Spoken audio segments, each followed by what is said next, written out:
Que la grâce et la paix soient données de la part de celui qui est, qui était et qui vient, de la part de celui qui nous connaît davantage que nous ne le connaissons nous-mêmes, de la part de celui qui nous aime davantage que nous nous aimons nous-mêmes, car son amour est pur, désintéressé. Bienvenue de la part de celui qui est le maître de l'histoire, du temps et de l'espace. Malgré nos interrogations, malgré nos questionnements, malgré nos doutes, il est et reste. Et nous lui offrons, dans ce petit temps de réflexion et de prière, nos pensées et un peu de notre temps. Et je vous invite à chanter en prenant dans le livre le chant « Confie à Dieu ta route », c'est le numéro 4704. 4704, soit à la page 732, confie à Dieu ta route. Et nous chanterons le premier, le deuxième et le quatrième. Confie à Dieu ta route, Dieu sait ce qu'il te faut, jamais le moindre doute ne le prend en défaut. Quand à travers l'espace il dit l'aspres évents, ne crois-tu pas qu'il trace la route à ses enfants? Tout chemin qu'on impose peut devenir le sien. Chaque jour il dispose de quelque autre moyen. Il vient tout est lumière, il dit tout est bien fait. Nul ne met de barrière à ce que sa main fait. Bénis, ô Dieu, nos routes, nous les suivrons heureux, car toi qui nous écoutes, tu les sais, tu les veux. Chemin brillant ou sombre, j'y marche par la foi, même au travers des ombres, ils conduisent à toi. Oui, Seigneur, puisses-tu bénir ce temps de prière dans ta présence. Une première lecture, un texte fort connu, le psaume 23. L'Éternel est mon berger, je ne manquerai de rien. Il me fait reposer dans de verts pâturages, il me dirige près des eaux paisibles, il restaure mon âme. Il me conduit dans les sentiers de la justice, à cause de son nom. Quand je marche dans la vallée de l'ombre de la mort, je ne crains aucun mal, car tu es avec moi. Ta houlette et ton bâton me rassurent. Tu dresses devant moi une table en face de mes adversaires. Tu oins d'huile ma tête et ma coupe déborde. Oui, le bonheur et la grâce m'accompagneront tous les jours de ma vie, et j'habiterai dans la maison de l'Éternel jusqu'à la fin de mes jours. Ce psaume nous parle de confiance. Ce psaume nous parle de paix. Et un deuxième passage, tiré de l'épître de Paul aux Romains, le 8e chapitre, verset 35, suivi des versets 37 à 39. Qui nous séparera de l'amour du Christ? Serait-ce la tribulation, ou l'angoisse, ou la persécution, ou la faim, ou la nudité, ou le péril, ou l'épée? Mais dans toutes ces choses, nous sommes plus que vainqueurs par celui qui nous a aimés. car j'ai l'assurance que ni la mort, ni la vie, ni les anges, ni les dominations, ni les choses présentes, ni les choses à venir, ni les puissances, ni la hauteur, ni la profondeur, ni aucune autre créature ne pourra nous séparer de l'amour de Dieu manifesté en Jésus-Christ. Il est à nous que le Seigneur bénisse la lecture de sa parole. Nous vivons en ce moment une période particulière, une période de tension sociale. Non seulement la question des grèves, la question des gilets jaunes, toutes ces questions de réforme des retraites qui ont bouleversé quelque part les attentes des gens. Mais au-delà de ça, ce qu'on peut appeler quelque part une décision qui dépasse nos raisonnements, cette épidémie qu'on appelle maintenant cette pandémie. Et nous sommes en situation de foi. Mise en garde, rassemblement, réunion, mise en garde, protection, distance avec les gens, mise en garde, les contacts humains, chaleureux. Quelque chose pourtant si important dans notre vie. Dans cette période un peu troublée, dans cette période d'inquiétude, j'ai choisi le psaume 23 pour justement souligner toute la quiétude qui devrait nous animer. Malgré l'épreuve, nous sommes appelés en ce moment à lutter contre la peur. Nous sommes appelés à lutter contre la panique. Nous sommes appelés à lutter contre la paranoïa. Sans être inconscients ou aveugles de ce qui se passe autour de nous, en faisant bien sûr attention, en prenant les moyens nécessaires pour éviter, dans la mesure du possible, toute contamination, nous ne devons pas tomber dans le piège de la peur irraisonnable. Nous sommes croyants, nous sommes chrétiens. C'est-à-dire qu'il y a quelque part, au-delà de la réalité sociale qui nous entoure, une dimension spirituelle qui nous attire. Attention, attention à ce piège, dans lequel il est si facile, il faut reconnaître, de se laisser entraîner.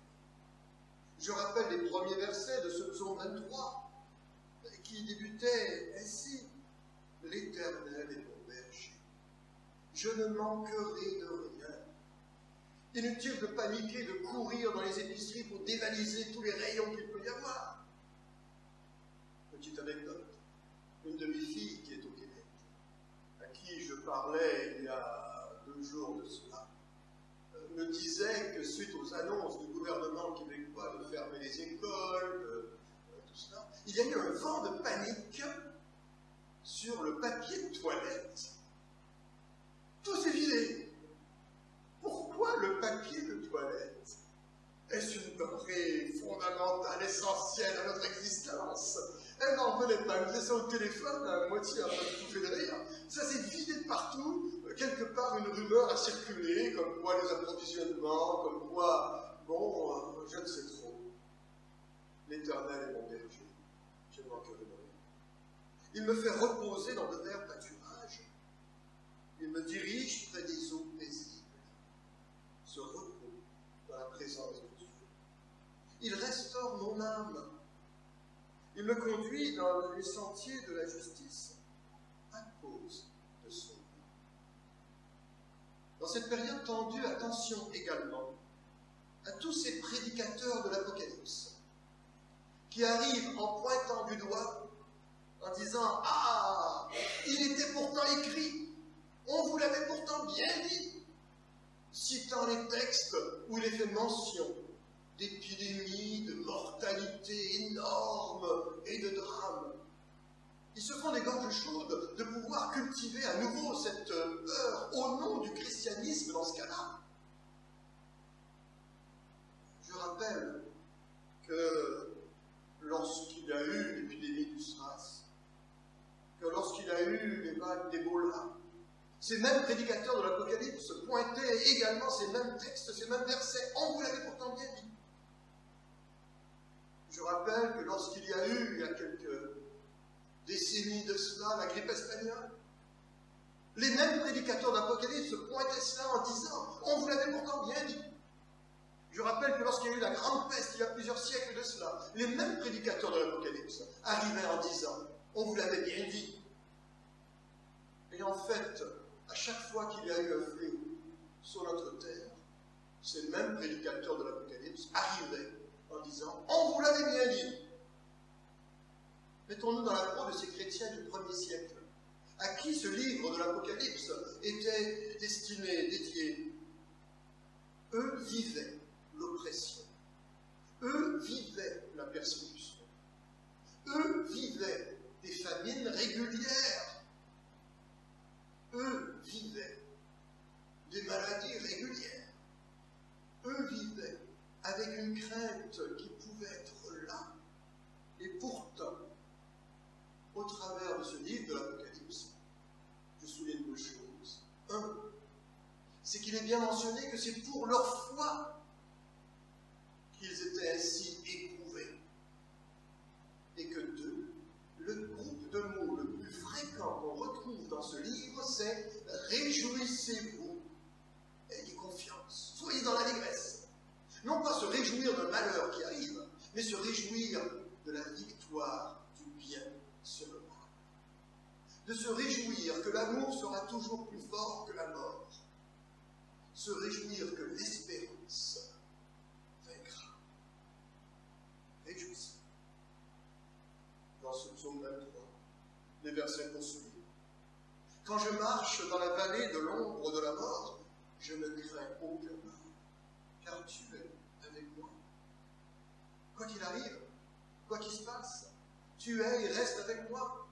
Malgré mes incompréhensions, malgré mes faiblesses, malgré mes maladies, tu restes avec moi. Ta houlette et ton bâton me rassurent. Tu dresses devant moi une table en face de mes adversaires, tu moitules ma tête et ma coupe déborde.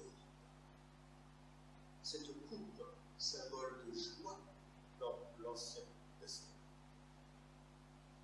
En ce temps de difficulté, nous sommes appelés à faire preuve de solidarité. Car voilà, un des mots-clés, solidarité. Vivre l'Église différemment. Vivre l'Église autrement.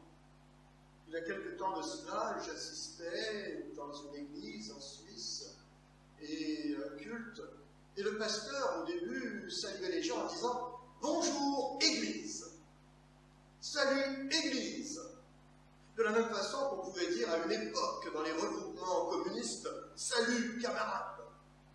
ou qu'on pourrait dire « Bienvenue, patriotes !»« Bonjour, partisans !» En enlevant article, pronom, préposition, et en disant « Vous êtes Église », on met l'accent sur l'identité. On ravive toute cette notion d'appartenance. Je le dis et vous le savez, que l'Église, ce ne sont pas des murs, ce ne sont pas de la pierre, ce ne sont pas du bois, ce n'est pas du bois. L'Église, ce sont des champs. L'Église, c'est des arbres, c'est des rires, c'est de la sueur, c'est de la vie. Et de dire ainsi, bonjour, Église, ça ravive cette réalité. Vivre l'Église hors les murs, vivre l'Église hors frontières, vivre ce qu'on peut appeler l'Église invisible. Une Église qui transcende l'espace et le temps, qui fait en sorte que l'on puisse tous se retrouver et se savoir solidaires les uns des autres dans cette même réalité. Le psaume 23 terminait sur ce verset. Oui, le bonheur et la grâce m'accompagneront tous les jours de ma vie, et j'habiterai dans la maison de l'Éternel jusqu'à la fin de mes jours. J'habiterai dans la maison de l'Éternel jusqu'à la fin de mes jours. Non pas tant parce que cette maison est extérieure à moi, mais parce que cette maison est à l'intérieur de moi.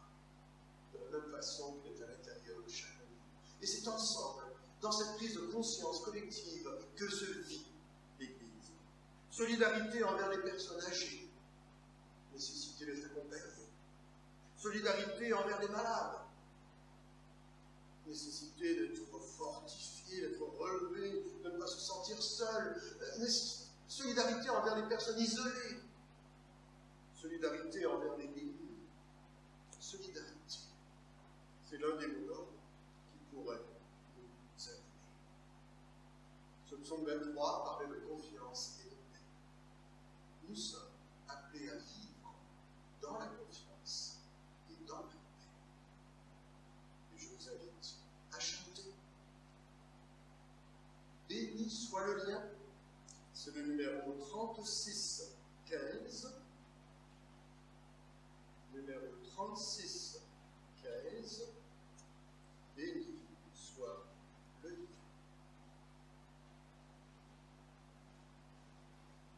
Soit à la page 512. Et nous chanterons les 3 premiers couplets. Béni soit le lien qui nous unit en Christ, le saint amour, l'amour divin que verse en nous l'Esprit. Au ciel vers notre Dieu, avec joie et ferveur, s'élèvent nos chants et nos vœux, parfum doux au Seigneur. Nous mettons en commun nos fardeaux, nos labeurs. En Jésus, nous ne sommes qu'un dans la joie et les pleurs. Le Seigneur, à nouveau réunis ensemble, que nous puissions te présenter les personnes qui nous sont chères, te présenter les personnes qui sont inquiètes, te présenter les personnes qui ont peur, te présenter les personnes qui sont malades, te présenter les personnes qui sont isolées, te présenter les personnes qui ne savent pas ce qu'ils feront de leurs enfants lundi lorsqu'il n'y a plus d'école, te présenter des personnes troublées. Toi qui es le Dieu de paix, accorde ta paix. Toi qui es le Dieu en qui nous avons notre confiance. Que tu puisses nous-mêmes nous assurer que ton amour est plus fort que tout, que ton amour est au-delà de tout.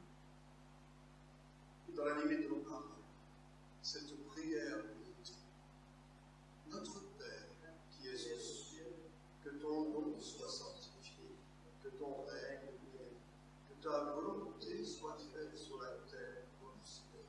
Donne-nous aujourd'hui notre pain de ce jour.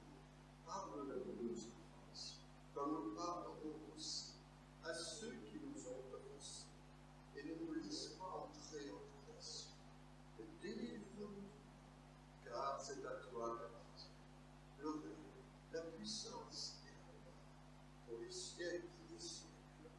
Amen. Et que le Dieu de toute grâce, celui qui est Père, Fils et Saint-Esprit, soit avec chacun d'entre nous. Allons dans la paix du Seigneur et soyons nous-mêmes des artisans de paix. Recevons la bénédiction de Dieu, afin qu'en retour nous soyons nous-mêmes une source de bénédiction pour les autres.